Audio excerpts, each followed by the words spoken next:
Los desiertos son brutales, yermos y áridos.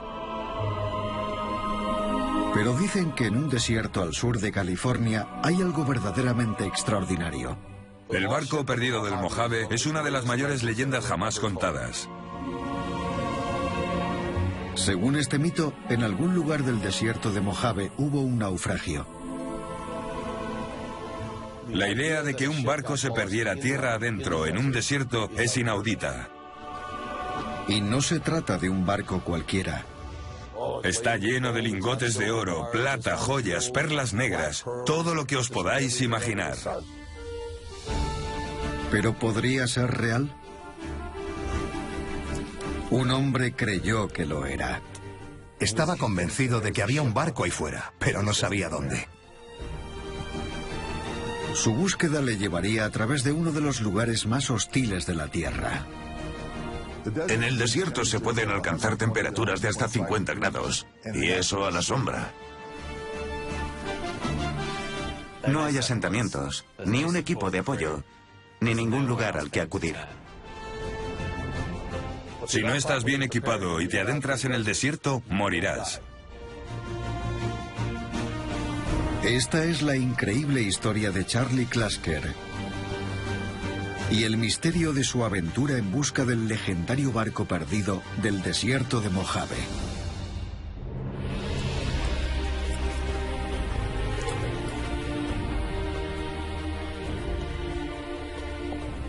En 1847, un hombre que lo arriesgaría todo para encontrar el barco perdido iba en busca de una nueva vida.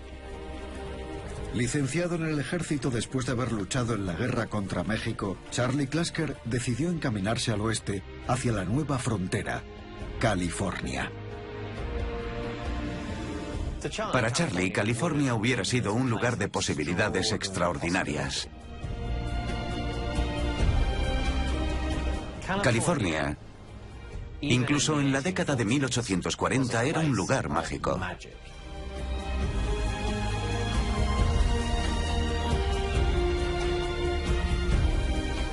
Su mismo nombre inspiraba fertilidad, potencial, riquezas minerales por explotar y un lugar al que los norteamericanos blancos como él podían ir a hacer fortuna. Pero llegar hasta allí no era nada fácil. Implicaba un peligroso viaje de más de 3.000 kilómetros, que a Charlie le llevaría 3 largos meses. Charlie eligió la ruta del sur por tierra, que era la manera más barata para llegar a California. No era la más rápida y ciertamente no era la más segura. No era un viaje para pusilánimes. Había que soportar calor intenso, frío, nieve, barro y condiciones desérticas. Era una travesía ardua y difícil. Pero el terreno no era lo único hostil. La ruta cruzaba el territorio de varias tribus nativas americanas.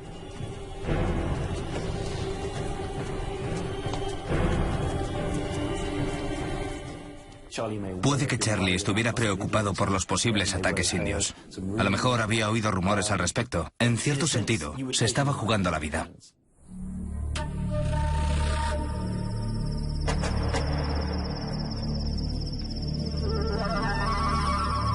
Pero en lugar de atacarle, parece que los miembros de una tribu que conoció, los Cahuilla, le contaron una historia que jamás olvidaría.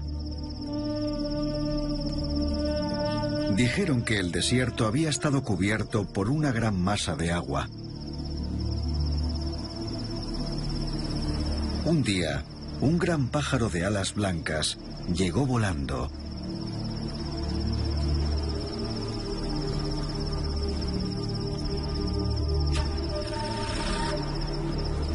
Y se detuvo.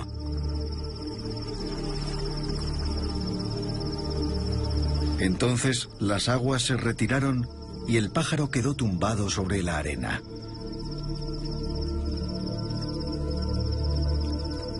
Se le cayeron las alas blancas y solo quedó en pie un árbol alto y sin ramas. Después de un tiempo, el viento sopló y sopló, y el pájaro quedó cubierto de arena.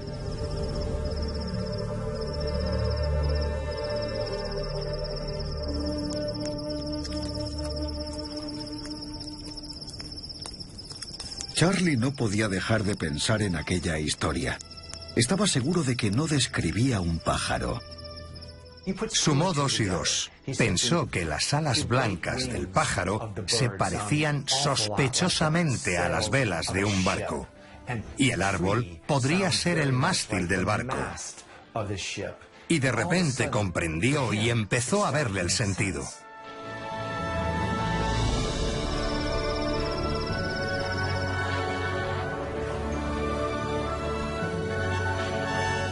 Pero ¿cómo podría haber un barco en medio del desierto? Charlie y la tribu Cahuilla estaban a muchos kilómetros del mar.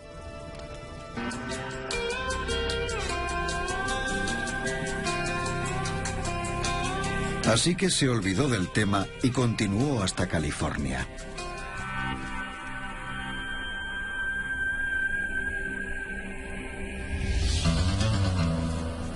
En la primavera de 1848 por fin llegó a Los Ángeles.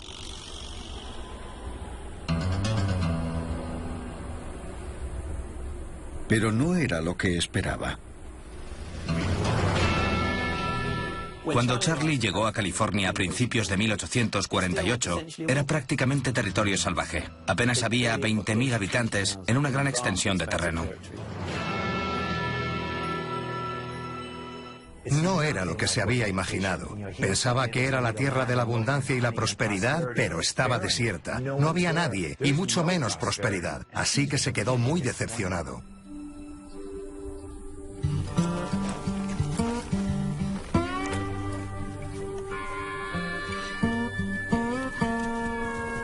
Después de tan solo 2 semanas en California, Charlie hizo las maletas y se dirigió a otro nuevo territorio norteamericano, Texas. Una decisión de la que se arrepentiría.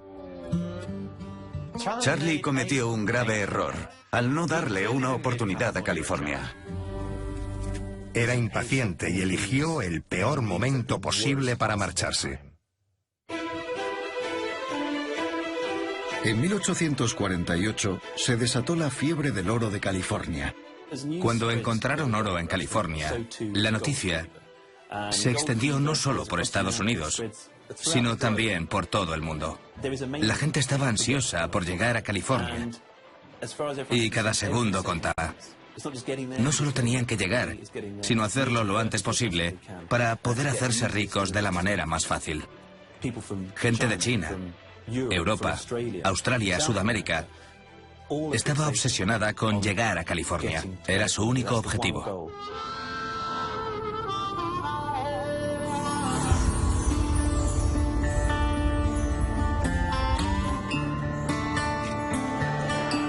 Cuando Charlie se enteró del descubrimiento de oro, estaba a 2.600 kilómetros de distancia, en Texas.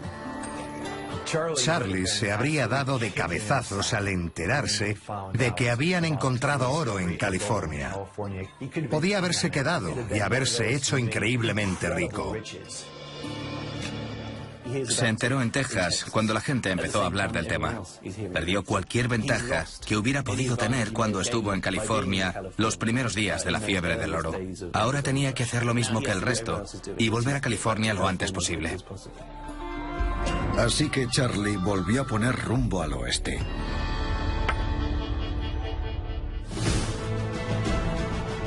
El segundo viaje de Charlie a California no se pareció en nada al primero, que realizó solo.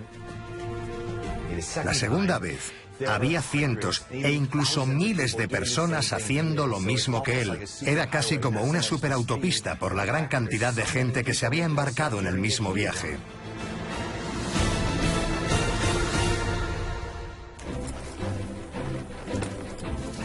Y cuando llegó a California, se había transformado completamente. Estaba totalmente irreconocible. No se podía creer lo que veía. No se parecía en nada a lo que recordaba de la primera vez. De pronto era un lugar en el que cualquier cosa parecía posible. Charlie llegó en el momento más emocionante, al sitio más emocionante de todo el mundo. Llegó al lugar en el que estaba pasando todo.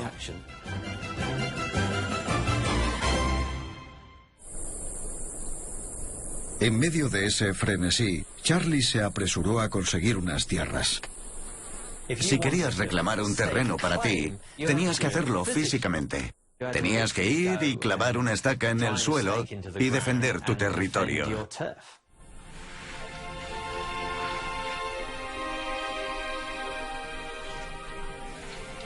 Al principio Charlie tuvo suerte y encontró lo que había ido a buscar. Charlie debió sentirse totalmente eufórico la primera vez que encontró oro. Había sido su sueño desde que salió de Texas.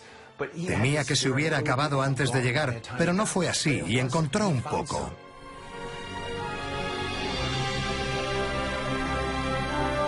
Pero tras un pequeño éxito inicial, parece que a Charlie se le acabó la suerte.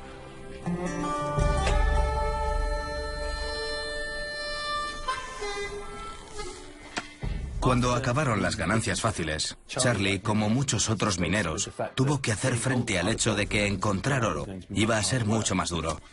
Se necesitaba equipamiento, así que había que hacer una gran inversión en la tierra que tuvieras. Obviamente nada de eso salía barato. Los tenderos estaban subiendo los precios lo más rápido que podían. Había un suministro limitado de las cosas necesarias para la vida, ya fuera comida, palas y ese tipo de cosas, así que podían cobrar lo que quisieran.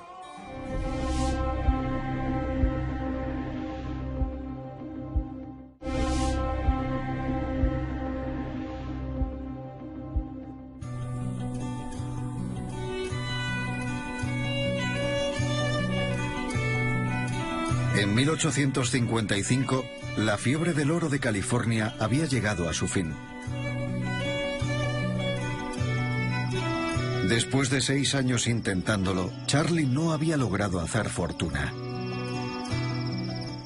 La experiencia que tuvo Charlie durante la fiebre del oro es muy común. Muy poca gente, muy poca gente hizo realidad su sueño de hacerse rico de repente. La gente que ganó dinero durante la fiebre del oro fueron los comerciantes, los que vendían los materiales, los que proveían servicios y alimentos.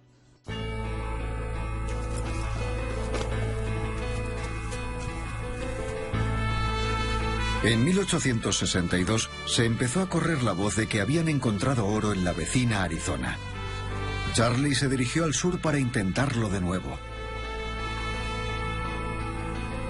Su ruta le volvió a llevar por tierras de la tribu Cahuilla, por las que había pasado 5 años antes.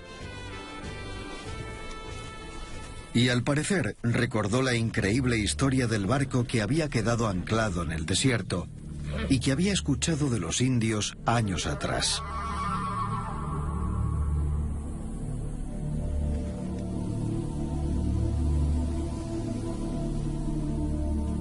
¿Acaso la historia de los nativos americanos podría ser algo más que un mito? La idea de un barco que se perdía en el desierto parecía una fantasía, un cuento popular o un mito, pero en realidad puede ocurrir. La historia de los Cahuilla sugería que esa zona del desierto estuvo una vez cubierta de agua. Y de hecho, eso era cierto. Se llamaba el lago Cahuilla. Los mitos de los nativos americanos a menudo están relacionados con hechos históricos reales. Es totalmente posible que el mito del pájaro pudiera estar relacionado no solo con un evento histórico, sino que podría tratarse de la creación y la evaporación sucesiva del lago Cahuilla. El lago Cahuilla tenía una importancia crucial para los nativos de la zona. Era su sustento, vivían de él, necesitaban el agua para sobrevivir.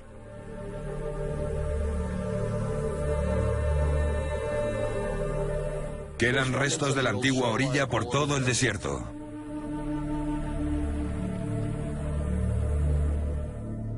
Estudios geológicos han demostrado que alrededor del año 700 después de Cristo, el río Colorado inundó una depresión del terreno, formando el lago Cahuilla.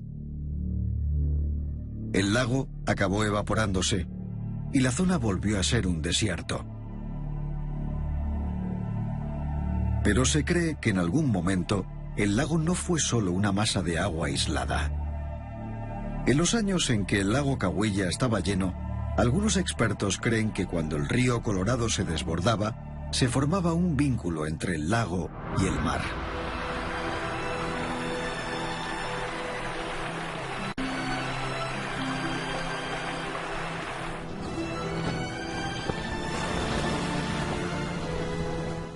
Hay pruebas científicas de que el lago Cahuilla podría haber estado conectado con el mar, y sería posible que un barco llegara hasta allí. Tal vez cualquier barco que hubiera llegado al lago no habría tardado en quedarse encallado. Una vez que el barco hubiera llegado al lago Cahuilla, la corriente del agua no hubiera permitido que volviera a abandonar la zona. De ser cierto, podría haber un barco en medio del desierto.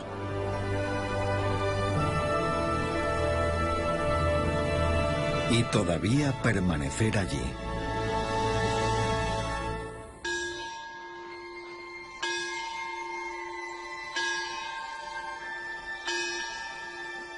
En septiembre de 1870, Charlie se encontraba en el sur de California, intentando hacerse rico, cuando, según cuentan, cogió un periódico local, el San Bernardino Guardian.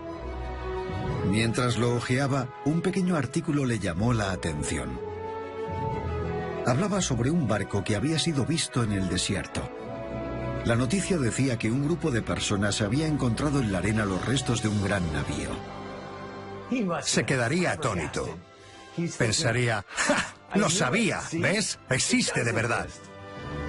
Casi un tercio del barco se veía a simple vista.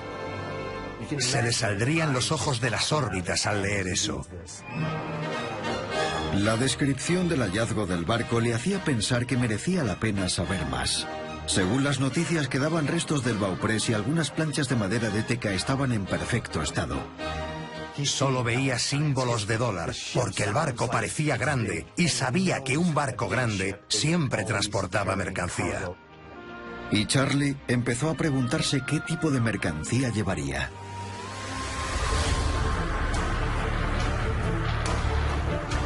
En aquella época se especulaba que el naufragio podía ser de un barco pirata perdido.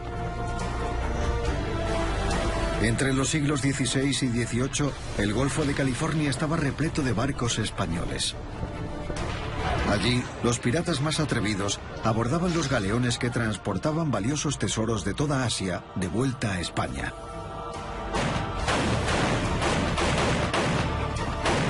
Iban cargados de lingotes de oro y plata, joyas, perlas negras y todo lo que os podáis imaginar. Charlie quería salir en busca del barco lo antes posible, porque al leer la noticia, supo que no sería el único que querría encontrar la mercancía. Tendría competencia y no quería llegar el segundo como en la fiebre del oro. Así que empezó a prepararse para adentrarse en uno de los entornos más hostiles de la Tierra. Cruzar el desierto en la época de Charlie supondría un esfuerzo tremendo. Podría pasar días sin encontrarse con nadie. Era un lugar inclemente, eso seguro. Si no estás bien equipado y te adentras en el desierto, morirás y punto. No hay asentamientos, ni un equipo de apoyo, ni ningún lugar al que acudir. Charlie tenía que llevar consigo todo lo que pensara que pudiera necesitar. Alimentos secos, carne como cecina, judías, bacon, cualquier cosa que se pudiera conseguir y que le ayudara a sobrevivir. Tenía que ser muy cuidadoso con lo que se llevaba, cuánto se llevaba y por qué se lo llevaba. No se trataba de algo para un hombre cualquiera que trabajara en San Bernardino. Pero Charlie no era un hombre cualquiera. Tanto durante su infancia como después en su tiempo en el ejército, Charlie se acostumbró a vivir en zonas salvajes, de un modo u otro. Tenía bastante experiencia con armas de fuego, lo cual le resultaría extremadamente útil para protegerse e incluso para encontrar comida. Charlie sabía cómo sobrevivir. Encontrar el barco sería una tarea tan descomunal que Charlie sabía que necesitaría ayuda. Podría haberlo hecho él solo, pero creo que tenía mucho más sentido intentarlo en grupo. Podía cometer cualquier error y morir solo, así que unirse a un grupo de aventureros o viajeros era muy importante. Probablemente no le costara mucho encontrar a gente interesada en ir a buscar el barco. Se presentarían voluntarios dispuestos a acompañarle.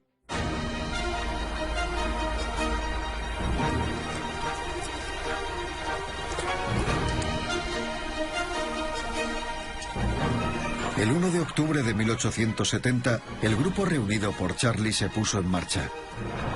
Primero siguieron una ruta que conocía bien. Era la que había seguido para probar suerte en los yacimientos de oro de Arizona a principios de la década de 1860.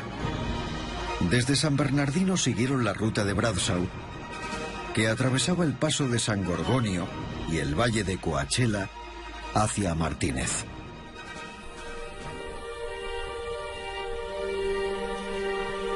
Pero pronto se encontraron en terreno totalmente desconocido. Charlie no tenía ningún mapa, así que orientarse le resultaría difícil. El desierto de Mojave es uno de los lugares más difíciles en los que orientarse, sobre todo en la época de Charlie. En el desierto, cualquier cosa que parece estar a solo unos kilómetros está en realidad a 50 o 60 kilómetros. Al principio piensas, bueno, no hay problema, pero la realidad es bien distinta.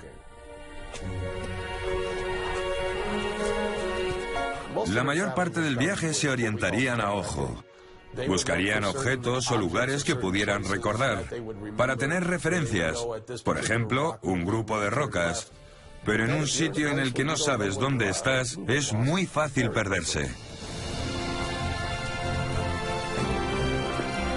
A pesar de todo, tras varios días intentando encontrar el camino, Charlie estaba seguro de que se estaban acercando. Debió alegrarse muchísimo al darse cuenta de que solo estaba a 15 kilómetros de donde se suponía que estaba el barco y que podría llegar antes del anochecer.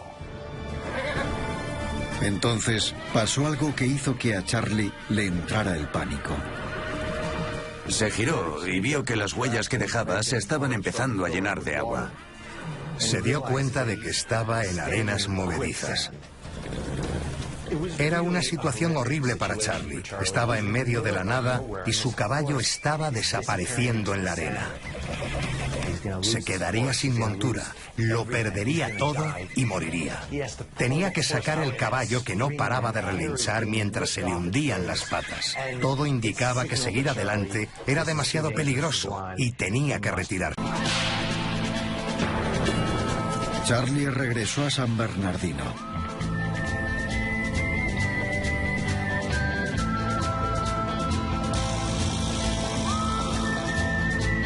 Pese a haber escapado por los pelos, empezó a planear su siguiente expedición de inmediato. Aunque sus compañeros no se mostraban muy entusiastas ante la idea de volver al desierto, Charlie estaba deseando regresar. En su mentalidad de buscador de oro, el fracaso forma parte del trabajo. Solo tenía que perseverar y la siguiente vez iría todavía más preparado.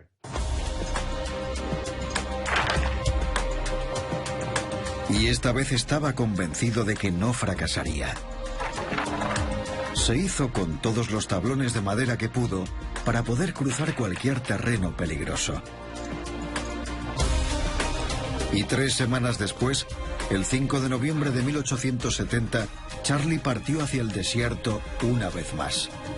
Estaba seguro de que encontraría el barco. E incluso siguió un camino diferente para evitar las arenas movedizas que habían frustrado su primer intento.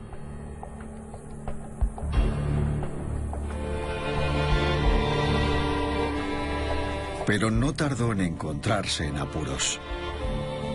Parece que estaba tan preocupado por la horrible experiencia de las arenas movedizas que esa vez se olvidó de llevar lo más básico.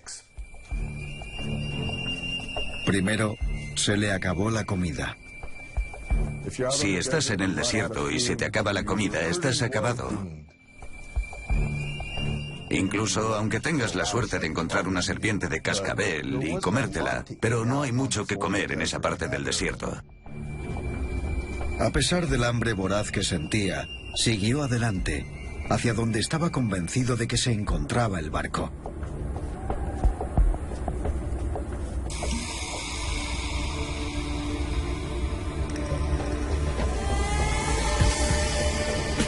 Entonces, se le acabó el agua. Quedarse sin agua en el desierto es muy grave. Te enfrentas a la muerte. Tenía que encontrar agua enseguida.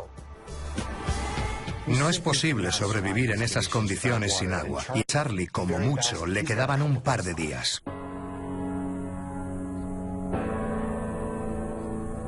Aunque todavía le quedaban casi 50 kilómetros hasta la supuesta ubicación del barco, Charlie no regresó a por agua.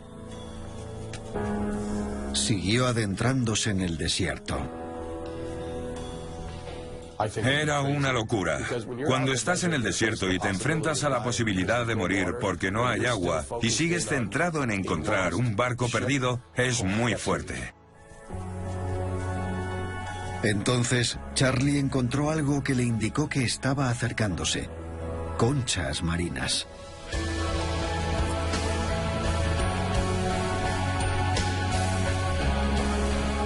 Esas conchas le convencieron de que la zona había estado unida al mar. Ahora ya no podía darse la vuelta. Después de un par de días en el desierto sin agua y a más de 40 grados cada día, Charlie estaba en muy malas condiciones. La deshidratación empezó a afectarle. Los músculos te empiezan a doler y pierdes el sentido de la orientación. Pierdes visión, te duele muchísimo la cabeza y te vuelves incoherente. La situación era muy grave, se encontraba en muy mal estado. Necesitaba recibir ayuda o al menos beber lo antes posible. Al fin, Charlie comprendió que tenía que regresar.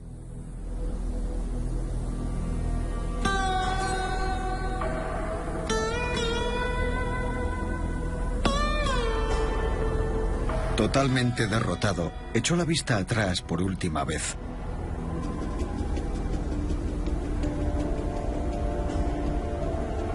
Y de pronto, algo en el horizonte le llamó la atención.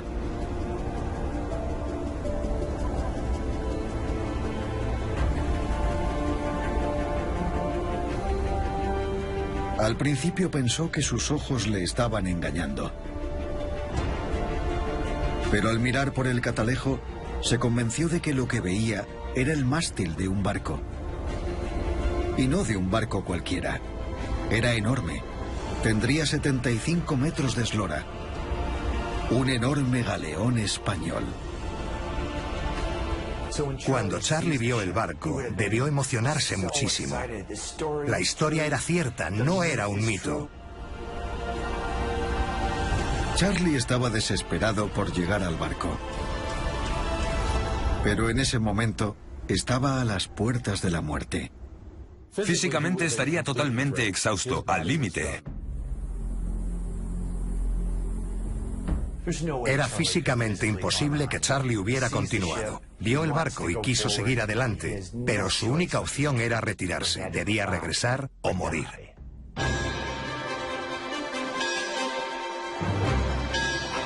Pero Charlie no se dio por vencido. Cuando regresó a San Bernardino, su mente ya estaba repleta de planes para su regreso. Charlie estaba convencido. Volvería a buscar el barco y acabaría con la leyenda. La historia de sus aventuras se propagó rápidamente. El pueblo entero se había vuelto loco comentándolo. ¿Os habéis enterado? Dios mío, han encontrado el barco. Cuando Charlie volvió a San Bernardino era como una estrella del rock. Se convirtió en una celebridad. Joshua Talbot, el editor del periódico de San Bernardino, estaba a punto de imprimir el siguiente número cuando Charlie regresó. pero estaba ansioso por informar del increíble descubrimiento del héroe. Tenía todos los elementos que buscaban los lectores. La historia de una aventura individual en una zona misteriosa y prácticamente desconocida de California. Era romántica, emocionante y cabía la posibilidad de encontrar un tesoro al final. Era una historia hecha a medida para el mercado de California. Talbot publicó "El barco ha sido encontrado" y prometió a sus ávidos lectores un relato completo en el número de la siguiente semana. Pero un periódico rival robó a Talbot la exclusiva. Fue entrevistado por el Alta California, que era el periódico principal, el periódico con mayor tirada de California en aquella época. Pronto se convirtió en una noticia nacional. La historia apareció en la prensa de Nueva York e incluso de Cincinnati, de donde era Charlie. Periódicos de Kansas e incluso de Nueva Orleans publicaron la historia. Charlie era cada vez más famoso en todo Estados Unidos.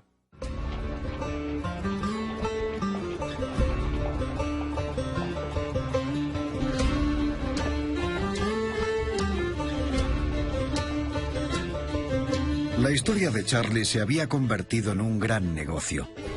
Talbot no podía permitirse perder ninguna otra exclusiva, así que decidió unirse a la siguiente expedición de Charlie. Ese testimonio en primera persona le ayudaría a animar la historia para vendérsela a los lectores.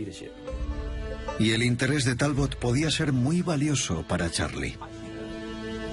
Es muy probable que el editor del San Bernardino Guardian pagara a Charlie por unirse a la expedición y poder ser el primero en contar la historia y tener un acceso exclusivo a entrevistas, aparte de estar presente cuando Charlie hiciera su gran descubrimiento.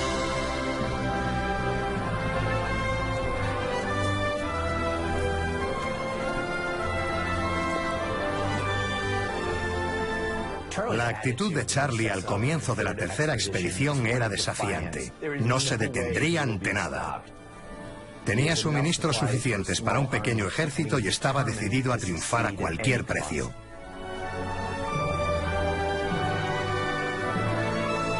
Para asegurarse de que no se quedaría sin agua en su último intento, Charlie tenía una nueva estrategia que implicaba utilizar otra ruta. Se acercaría al barco desde una fuente de agua en el desierto, el arroyo Carrizo.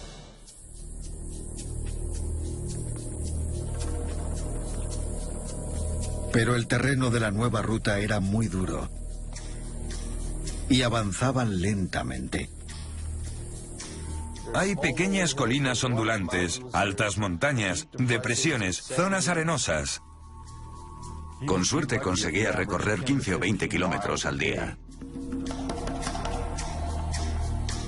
Y lo que es peor, desde ese ángulo a Charlie le costaba identificar los puntos de referencia que había notado durante su última misión, necesarios para encontrar el camino hacia el barco. El paisaje cambiaba. Las dunas de arena tienden a moverse. Lo que un día estaba cubierto por 15 metros de arena podría estar llano al siguiente.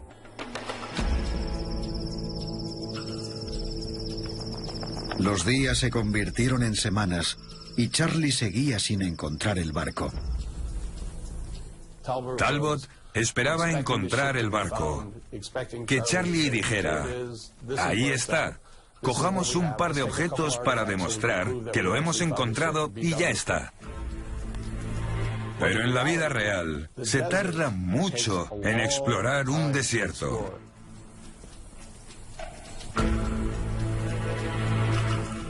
Talbot reaccionaría ante el desierto de una manera muy brusca.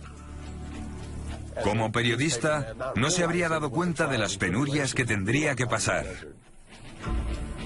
Con unos días habría tenido más que suficiente. Resulta fácil imaginar que a cada hora que pasaba, Talbot iba perdiendo la confianza en Charlie y también la que había depositado en la historia. Finalmente, después de 20 días, Talbot abandonaba la expedición. Tenía un periódico que dirigir.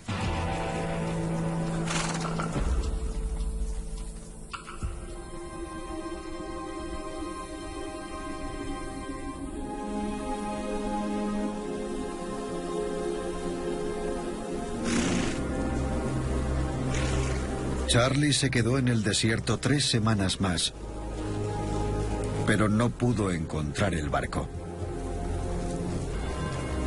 6 semanas después, regresó a San Bernardino con las manos vacías. Cuando la tercera expedición fracasó como las 2 primeras, Charlie quedó totalmente destrozado.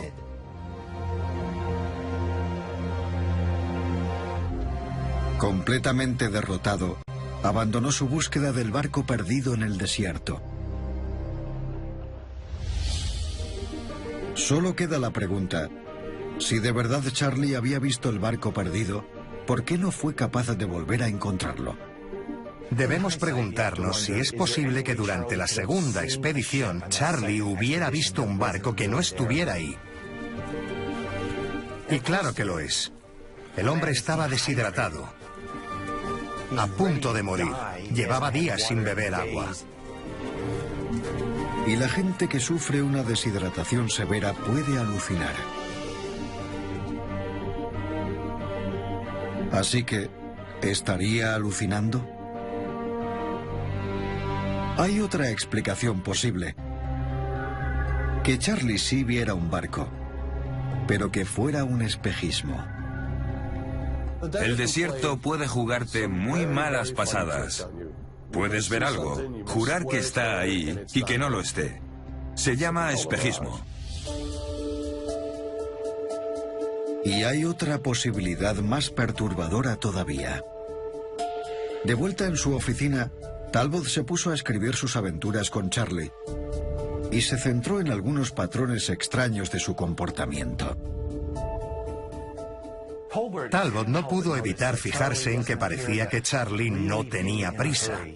Se tomaba su tiempo, miraba a su alrededor como si fuera buscando algo por el camino, en lugar de avanzar con la mirada puesta en el horizonte para ver el barco. Y eso no fue lo único que a Talbot le pareció raro. Si hubiera sabido dónde estaba, habría ido directamente, pero cada día iba en una dirección distinta.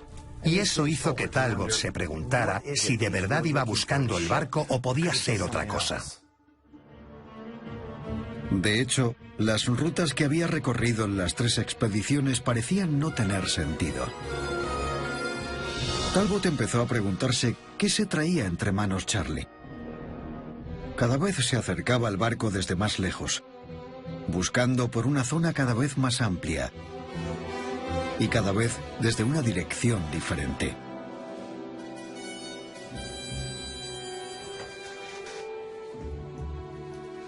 Talbot se dio cuenta de que ese no era el comportamiento de alguien que intentaba encontrar la supuesta ubicación de un barco. Puede que Charlie no estuviera buscando el barco perdido. Quizás iba buscando algo que le era mucho más familiar: oro. Tendría sentido que Charlie estuviera buscando oro, porque siempre fue su primera intención. Lo llevaba en la sangre, lo había hecho durante décadas. Pero si Charlie iba buscando oro, ¿por qué afirmar que iba en busca de un barco perdido? En sus años como buscador de oro, Charlie aprendió que había algo que un minero necesitaba por encima de todo para tener éxito: dinero. Dinero para provisiones, herramientas, cualquier cosa que necesitara para pasar varias semanas en el desierto buscando oro. El problema de Charlie era cómo reunir los fondos que necesitaba. El método de Charlie para encontrar oro en el desierto es bastante astuto. El barco no era más que un medio para lograr un fin.